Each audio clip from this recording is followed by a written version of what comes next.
तो आप देख रहे थे 20 हेडलाइंस और आइए आज की बड़ी खबर से शुरुआत करते हैं। दिल्ली से सटे गुरुग्राम में खुले में नमाज का विरोध और ज्यादा तेज हो गया है। आज हिंदू संगठनों से जुड़े लोगों ने खुले में नमाज के विरोध में सड़कों पर गोवर्धन पूजा किया। खास बात यह रही कि इस पूजा समारोह में बीजेपी नेता कपिल मिश्रा भी शामिल हुए। गोवर्धन पूजा को उसी जगह पर आयोजित किया गया जहां नमाज आयोजित की जाती है। पूजा के दौरान बाकायदा भजन कीर्तन किया गया, प्रसाद भी बांटा गया। तो ये देखिए, बीजेपी नेता कपिल मिश्रा भी इस गोवर्धन पूजा के दौरान मौजूद रहे और ये वही जगह है जहां पर नमाज की जाती है और नमाज के विरोध में सड़कों पर गोवर्धन पूजा करने के लिए कुछ लोग पहुंचे। गुरुग्राम की ये तस्वीरें। गुरुग्राम में पिछले कुछ वक्त से खुले में नमाज का लगातार विरोध किया जा रहा है। 3 साल पहले सरकार ने गुरुग्राम में 37 ऐसी जगहों को चिन्हित किया था जहां मुस्लिम समुदाय को जुम्मे की नमाज खुले में अदा करने की अनुमति दी गई थी। अब कोरोना काल के बाद जब सार्वजनिक नमाज फिर शुरू हुई है तो विश्व हिंदू परिषद समेत कई हिंदूवादी संगठनों ने इसका विरोध करना शुरू कर दिया है।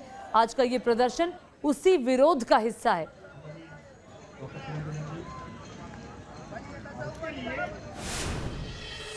सड़क पर गोवर्धन पूजा कर बीजेपी नेता कपिल मिश्रा ने वहां मौजूद लोगों को संबोधित भी किया और साफ कहा कि रास्तों को रोकना किसी धर्म का हिस्सा नहीं हो सकता। और मैं पुनः ये कहना चाहता हूँ कि हमको चाहिए आज़ादी, सड़कों पर चलने की आज़ादी, अस्पताल जाने की आज़ादी, दफ्तर जाने की आज़ादी, नौकरी पे जाने की आज़ादी। और धर्म के नाम पर हर हफ्ते सड़कें बंद करना किसी के भी हित में नहीं है, क्योंकि सब ये करने लगे तो देश में कोई सड़क कभी खुलेगी ही नहीं। 37 जगहों के ऊपर ये नमाज पढ़ी जा रही थी, जिसको ये कहा जा रहा था कि ये सब जगहों पर अलॉटेड है। लेकिन कल मीटिंग में ये बात निकल के आई है कि कोई ऐसी लिस्ट नहीं थी, कोई ऐसा अलॉटमेंट नहीं था। सार्वजनिक स्थान जिसमें पार्क भी है, प्लॉट भी है, सड़कें भी है, सभी सार्वजनिक स्थानों पर इस प्रकार की गतिविधियां नहीं होनी चाहिए, किसी को भी नहीं करनी चाहिए। और इस मौके पर विश्व हिंदू परिषद के अंतर्राष्ट्रीय संयुक्त महामंत्री डॉक्टर सुरेंद्र जैन भी इसमें शामिल हुए और कहा कि गुरुग्राम गुरुओं की धरती है, इसे जिहादियों की धरती नहीं बनने देंगे। राष्ट्र विरोधी, धर्म विरोधी जब खड़े होंगे, समाज उनके खिलाफ खड़ा होगा, उनको झुकने के लिए मजबूर करेगा, पीछे हटने के लिए मजबूर करेगा। खुले में नमाज करके तुम जिहाद करना चाहते हो, फसाद करना चाहते हो, ये चुनौती देना चाहते हो पूरे देश को, देश के कानून को, यहाँ के हिंदू समाज को, गुरुग्राम को मेवात में बदलना चाहते हो।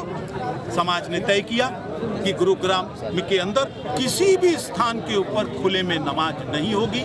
प्रशासन ने अपनी गलती को स्वीकार किया है और उन्होंने भी साफ कहा है खुले में नमाज नहीं होगी।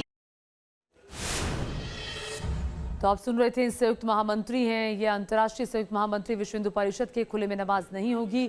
और सीधे हम रुक करते हैं गुरुग्राम का, जहां हमारे साथ हमारे सहयोगी इस वक्त जुड़ गए हैं। राहुल डबास जुड़ गए हैं। राहुल, विरोध का ये तरीका, सवाल ये उठता है कि ये अगर खुले में नमाज होती है तो फिर क्या जवाब में गोवर्धन पूजा खुले में करके आप सीधे कहेंगे ये प्रशासन का काम है?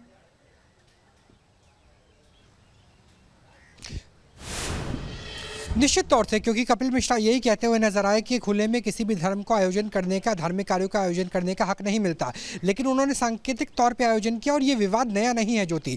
ये विवाद तकरीबन 8 से 10 साल पुराना है। 3 साल पहले एक सहमति बनाई गई थी जिसके तहत 37 ऐसी जगहों को चिन्हित किया गया था जहाँ पर शुक्रवार को नमाज अदा की जा सकती है। हालांकि वो ऑफिशियल रिकॉर्ड में नहीं था। उसके बाद अगर आज की बात करें, आज की प्लानिंग पहले से चल रही थी। सेक्टर 12A है गुरुग्राम का, जहाँ पर ये पूरा आयोजन किया गया और इसमें ये कहा गया कि वीएचपी के लोग हो, बजरंग दल के लोग हो, बीजेपी के कार्यकर्ता हो, कपिल मिश्रा हो, ये तमाम लोग पहुंचे और गोवर्धन पूजा की गई। और ये सांकेतिक तौर से किया गया कि हम नहीं करेंगे, हम सिर्फ एक दिन करने आए हैं, ये बताने के लिए कि अगर कोई स्थान घेर लिया जाए, अगर वहां पे सड़कें बाधित हो जाए तो कितना नुकसान होता है। अब ऐसे में जो प्रशासन है, गुरुग्राम प्रशासन, उन्हें आगे आना होगा, क्योंकि जो पहले सहमति बनी थी 37 स्थानों की, वो प्रशासन की सहमति के बाद ही बनी थी। हालांकि उसके बाद कोविड-19 आ गया, पैंडेमिक की वजह से सारी चीजें बंद हो गए, आयोजन बंद हो गए। लेकिन अब जब धार्मिक आयोजन दोबारा से खुलने लगे हैं, ऐसे में ये विवाद 3 साल के बाद दोबारा सर उठाने लगा है। जी ज्योति। ठीक है राहुल, नजर बना रखिएगा प्रशासन क्या कदम इस मामले में उठाता है।